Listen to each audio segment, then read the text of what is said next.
Hi, in this video I will show you how to install Scoop. So Scoop is like a Homebrew but for Windows.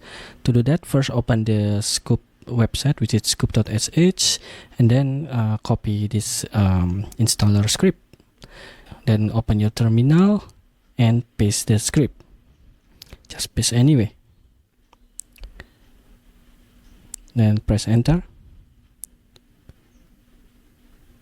Now wait for it. Alright, once it's done, let's try it. So if it's installed, then it will show Scoop help. Now if you want to install something, you just need to type Scoop install the app. So for example, I want to install fast fetch. I can use Scoop install fast fetch. Once finished, we can use the app, something like this. And if you want to remove the app, you can just Scoop uninstall the app. For example, I will just remove fast fetch.